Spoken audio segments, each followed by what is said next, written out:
ಸ್ನೇಹಿತರೆ ನಮಸ್ಕಾರ. ನನ್ನ ಯೂಟ್ಯೂಬ್ ಚಾನಲ್ಗೆ ನಿಮಗೆಲ್ಲ ಆತ್ಮೀಯವಾದ ಸ್ವಾಗತ.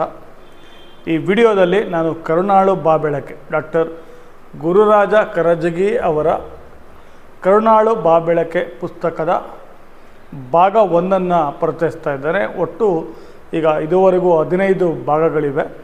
ಈ ಸರಣಿಯ ನನ್ನ ಹತ್ತಿರ ಇರುವ ಒಂದು ಪ್ರತಿಯಲ್ಲಿ ಇರೋ ಪ್ರಕಾರ 3,27,000ಕ್ಕೂ ಹೆಚ್ಚು ಪ್ರತಿಗಳ ದಾಖಲೆಯ ಮಾರಾಟ ಈ ಸರಣಿಯ ಪುಸ್ತಕಗಳು ಮಾರಾಟವಾಗಿವೆ. ವ್ಯಾಸ ಪ್ರಕಾಶನ ಬೆಂಗಳೂರು ಇದರ ಪ್ರಕಾಶಕರು. 2009 ಇಸ್ವಿ ಮಾರ್ಚಿನಲ್ಲಿ ಮೊದಲ ಮುದ್ರಣ ಕಂಡಂತಹ ಕರುಣಾಳು ಬಾ ಬೆಳಕೆ ಭಾಗ 1 ಇದುವರೆಗೂ 33 ಬಹುಶಃ ಇನ್ನೂ ಪ್ರಕಟ ಆಗಿರ್ಬೋದು. ನನ್ನ ಹತ್ರ ಇರುವ ಪ್ರತಿಯಲ್ಲಿ ಅಕ್ಟೋಬರ್ 2023ಕ್ಕೆ 33 ಒಂದು ಏನು ಆವೃತ್ತಿಗಳು ಈಗಾಗಲೇ ಮರುಮುದ್ರಣಗಳು ಈಗಾಗಲೇ ಪ್ರಕಟ ಆಗಿವೆ. ಸೊ ಈ ಒಂದು ಕರುಣಾಳು ಬಾ ಬೆಳಕೆ ಪುಸ್ತಕವನ್ನು ಡಾಕ್ಟರ್ ಗುರುರಾಜ ಕರಜಗಿ ಅವರು ಗುರುರಾಜ ಕರಜಗಿ ಸರ್ ಅವರು 3.5 ದಶಕಗಳ ಕಾಲ ತಮ್ಮ ಪ್ರೀತಿ ವಿಶ್ವಾಸ ಅಂತಃಕರಣಗಳಿಂದ ನನ್ನಲ್ಲಿ ಶಿಕ್ಷಕತನದ ತೃಪ್ತಿಯನ್ನು ತುಂಬಿದ ಸಹಸ್ರಾರು ವಿದ್ಯಾರ್ಥಿನಿಯರಿಗೆ ಅವರ ವಿದ್ಯಾರ್ಥಿಗಳಿಗೆ ಈ ಒಂದು ಪುಸ್ತಕವನ್ನು ಅರ್ಪಿಸಿದ್ದಾರೆ. ಬೆಳಕಿನ ಕಿರಣಗಳು ಅಂತ ಇದರ ಒಂದು ಪರಿವಿಡಿ ಇದೆ. ಸೊ ಮುನ್ನುಡಿ ಯಾವ ರೀತಿ ಒಂದು ಹಸಿವು ಪ್ರಾಣಿಗಳಿಗೆ ಸಹಜವಾದದ್ದು, ಅದೇ ರೀತಿ ಮನುಷ್ಯನಿಗೆ ಜ್ಞಾನದ ಹಸಿವು ಎಷ್ಟು ಮುಖ್ಯ ಅನ್ನೋದನ್ನು ಮುನ್ನುಡಿಯಲ್ಲಿ ಪ್ರಸ್ತಾಪಿಸಿ ಬಹಳ ಮೌಲ್ಯವಾದ ಮುನ್ನುಡಿಯನ್ನು ಡಾಕ್ಟರ್ ಡಿ ವೀರೇಂದ್ರ ಹೆಗ್ಗಡೆ ಅವರು ಶ್ರೀ ಧರ್ಮಸ್ಥಳ ಕ್ಷೇತ್ರ ಅವರು ಬರೆದಿದ್ದಾರೆ. ಸೊ ಆನಂತರ ಡಾಕ್ಟರ್ ಗುರುರಾಜ ಕರಜಗಿ ಸರ್ ಒಂದು ಭಿನ್ನಹ ಅಂತ ಅವರ ಒಂದು ಮಾತುಗಳನ್ನ ಬರೆದಿದ್ದಾರೆ. ಬೆಳಕು ಜ್ಞಾನದ ಸಂಕೇತ ಅಂತ. ಸೊ ಇಲ್ಲಿ ಯಾವ ರೀತಿ ಅವರು ತಮ್ಮ ಕಥೆಗಳನ್ನಾಗಿಸಿ ಈಗಾಗಲೇ ಪ್ರಸಿದ್ಧವಾಗಿರುವ ಅಥವಾ ತಮ್ಮ ಸಂಗ್ರಹದಲ್ಲಿದ್ದ ಅವರ ಕಥೆಗಳನ್ನಾಗಿಸಿ ಅದರಲ್ಲಿರೋ ಸಂದೇಶವನ್ನು ಯಾವ ರೀತಿ ನಾನು ಓದುಗರಿಗೆ ಕೊಡುವ ಒಂದು ಪ್ರಯತ್ನ ಮಾಡಿದ್ದೀನಿ ಈ ಒಂದು ಬರವಣಿಗೆಯಲ್ಲಿ, ಈ ಒಂದು ಪುಸ್ತಕದಲ್ಲಿ.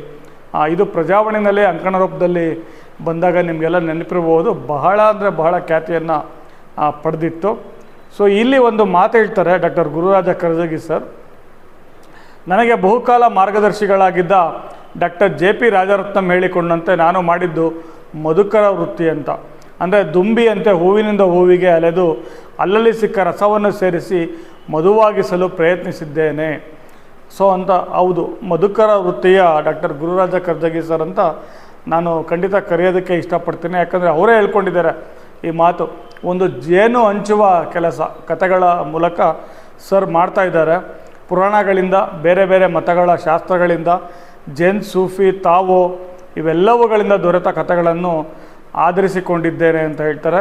ಸೊ ಹಲವಾರು ಮಹಾನುಭಾವರ ಜೀವನ ಚರಿತ್ರೆಗಳ ಒಂದು ಕಥೆಗಳ ಎರವಲು ಪಡೆದಿದ್ದೇನೆ ಅಂತ ಹೇಳ್ತಾರೆ. ಸೊ ಇವರು ಹೇಳೋದೇನೆಂದರೆ, ಒಟ್ಟಿನಲ್ಲಿ ಒಂದು ಕಥೆ ಏನು ಕೊಟ್ಟಿರ್ತಾರೆ, ಸೊ ಅದನ್ನು ಓದುಗರು ಓದಬೇಕು, ಆಸ್ವಾದಿಸಬೇಕು. ಅದರಲ್ಲಿ ಏನೋ ಒಂದು ಕಲ್ಪಿಸ್ಕೊಂಡು ಆ ಮನಸ್ಸಿನಲ್ಲೇ ಏನು ಸಂದೇಶ ಸಿಗುತ್ತೆ ಅದನ್ನು ಆ ಒಂದು ಅನುಭವ ಏನು ಸಿಗುತ್ತೆ ಅದನ್ನು ತಮ್ಮದಾಗಿಸಿಕೊಳ್ಳಬೇಕು ಅಂತ ಹೇಳ್ತಾರೆ. ಸೊ ಇದು ವ್ಯಾಸ ಪ್ರಕಾಶನ ಅಂದರೆ ಅವರದೇ academy for creative teaching act ಅಂತ ಒಂದು ಸಂಸ್ಥೆ ಇದೆ. ಸೊ ಅಲ್ಲಿಂದ ಇದು ಪ್ರಕಟ ಆಗಿದೆ. ಬಾಳು ಬೆಳಗುವ ಕಥೆಗಾರ ಅಂತ ಪ್ರಜಾವಾಣಿಯ ಶ್ರೀ ಪದ್ಮರಾಜ ದಂಡಾವತಿಯವರು ಆ ಸಮಯದಲ್ಲಿ ಸಹ ಸಂಪಾದಕರಾಗಿದ್ದರು. ಒಂದು ಮಾತನ್ನು ಬರೆದಿದ್ದಾರೆ, 2 ಪುಟದಷ್ಟಿದೆ.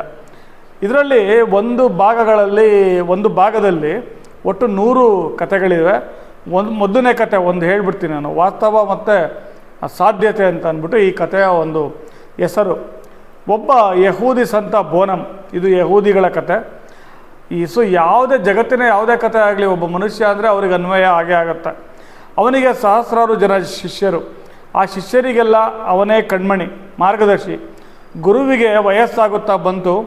ಒಂದು ದಿನ ಆ ಶಿಷ್ಯರು ಕೇಳಿದರಂತೆ, ಗುರುಗಳೇ, ನಮಗೊಂದು ತುಂಬ ಅಮೋಘವಾದ ಸಂದೇಶವನ್ನು ಕೊಡಿ, ಅದರಿಂದ ನಮ್ಮ ಜೀವನ ಉದ್ಧಾರವಾಗಬೇಕು, ಜೀವನ ಸಾರ್ಥಕವಾಗಬೇಕು.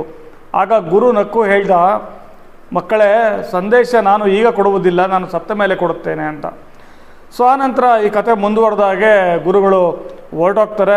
ಶಿಷ್ಯರು ನಮ್ಮ ಗುರುಗಳು ಏನು ಸಂದೇಶ ಕೊಟ್ಟರು ಅಂತ ಒಂದು ಎಡಗೈಯನ್ನು ನಿಧಾನವಾಗಿ ಬಿಡಿಸಿ ನೋಡ್ತಾರೆ. ಅದರೊಳಗಡೆ ಒಂಚೂರು ಕಾಗದ ಇರುತ್ತೆ, ನಾನು ಬರೀ ಮಣ್ಣು ಅಂತ ಆ ಕಾಗದದಲ್ಲಿ ಬರೆದಿಟ್ಟಿರ್ತಾರೆ.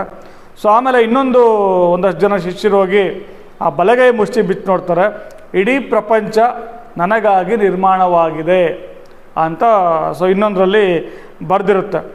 ಸೊ ಇಲ್ಲಿ ಆಮೇಲೆ ಇದೇನಿದು, ಒಂದು ಕೈಯಲ್ಲಿ ಮಣ್ಣು ಅಂತ ಬರ್ಕೊಂಡಿದ್ದಾರೆ, ಇನ್ನೊಂದು ಕಡೆ ಇಷ್ಟು ಒಂದು ಇಡೀ ಪ್ರಪಂಚ ನನಗಾಗಿ ನಿರ್ಮಾಣವಾಗಿದೆ ಅಂತ ಹೇಳಿದಾರಂತ. ಒಬ್ಬ ಶಿಷ್ಯ ಆ ಎರಡು ಕಾಗದಗಳನ್ನ ಜೋಡಿಸಿ ಹಿಂದೆ ಒಂದು ಮಾತು ಬರೆದಿರ್ತಾರೆ, ಮಕ್ಕಳೇ, ನನ್ನ ಎಡಗೈಯಲ್ಲಿರುವುದು ವಾಸ್ತವ, ನನ್ನ ಬಲಗೈಯಲ್ಲಿರುವುದು ಸಾಧ್ಯತೆ ಅಂತ ಬರೆದಿರ್ತಾರೆ. ಅಂದರೆ ಎಲ್ಲರೂ ಮಣ್ಣೆ, ಎಲ್ಲರೂ ಹುಟ್ಟಿದ್ದು ಬಂದಿದ್ದು ಎಲ್ಲ ಮಣ್ಣಿನ ಒಂದು ಭಾಗ, ಆದರೆ ಸಾಧ್ಯತೆಗಳು ಎಷ್ಟು ಆಕಾಶದಷ್ಟು ಇರುತ್ತೆ ಅನ್ನೋದನ್ನು ಒಂದು ಸಾಧ್ಯತೆಯನ್ನು ಈ ಕಥೆಯಲ್ಲಿ ಹೇಳ್ತಾ ಇದ್ದಾರೆ. ಈ ಜೀವನವೆನ್ನುವಂತಹದ್ದು ವಾಸ್ತವದಿಂದ ಸಾಧ್ಯತೆಯೆಡೆಗೆ ಸಾಗುವ ಒಂದು ಪಯಣ. ಬಹಳ ತುಂಬ ದೊಡ್ಡ ಮೆಸೇಜ್ ಕೊಟ್ಟಿದ್ದಾರೆ. ಮಹಾನುಭಾವರಾದ ಶಿಕ್ಷಕರಾದ ಗುರುಗಳಿಗೆ ಗುರುಗಳಾದ ಡಾಕ್ಟರ್ ಗುರುರಾಜ ಕರಜಗಿ ಸರ್ ಅವರು ತಮ್ಮ ಕರುಣಾಳು ಬಾಬೆಳಕೆ ಪುಸ್ತಕದಲ್ಲಿ ಈ ರೀತಿಯ 100 ಕಥೆಗಳನ್ನು ಪ್ರತಿಯೊಂದು ಭಾಗದಲ್ಲಿ ಸಂಗ್ರಹಿಸಿ ಇದುವರೆಗೂ ಈಗಾಗಲೇ 15 ಭಾಗಗಳು ಬಂದು ಸಾಕಷ್ಟು ಜನಪ್ರಿಯವಾಗಿವೆ.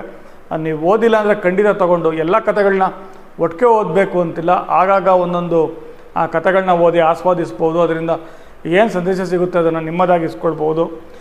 ಬೆನ್ನುಡಿನಲ್ಲಿ ಸಾಶಿ ಮುರಳಯ್ಯನವರು, ಹಂಸಲೇಖ ಅವರು, ಶತಾವಧಾನಿ ಡಾಕ್ಟರ್ ಆರ್ ಗಣೇಶ್ ಅವರು ಏನು ಹೇಳಿದರು, ಮತ್ತು ಪತ್ರಿಕೆಗೆ ಬಂದ ಪ್ರತಿಸ್ಪಂದನ ಏನಿತ್ತು, ಭಾಳ ಚೆನ್ನಾಗಿ ಕೊಟ್ಟಿದ್ದಾರೆ. ಈ ಎಲ್ಲ ಒಂದು ಭಾಗಗಳೇನಿದೆ ಕರುಣಾಳು ಬಾಬೆಳಕೆ ಪುಸ್ತಕಗಳು ನಿಮ್ಮ ಮನೆಯ ಪುಸ್ತಕ ಸಂಗ್ರಹದಲ್ಲಿ ಮತ್ತು ನಿಮ್ಮ ಶಾಲಾ ಕಾಲೇಜುಗಳ ಒಂದು ಲೈಬ್ರರಿ ಗ್ರಂಥಾಲಯಗಳಲ್ಲಿ ಖಂಡಿತ ಇರಬೇಕು. ಎಲ್ಲ ಮಕ್ಕಳಿಗೂ ಇದು ಓದಲಿಕ್ಕೆ ಈ ಪುಸ್ತಕಗಳು ಸಿಗಬೇಕು ಅಂತ ಹೇಳ್ತಾ, ಸೊ ಈ ಎಲ್ಲ ಒಟ್ಟು ಭಾಗಗಳು ಒಟ್ಟಿಗೆ ತೊಗೊಳ್ತೀವಿ ಅಥವಾ ಒಂದೊಂದೇ ತೊಗೊಳ್ತೀವಿ ಅನ್ನೋರು ಕೂಡ ಅಮೆಝಾನಲ್ಲಿ ಸಾಕಷ್ಟು ಆಫರ್ಗಳಲ್ಲಿ ಈ ಪುಸ್ತಕದ ಭಾಗಗಳು ಸಿಗ್ತಾ ಇರುತ್ತೆ.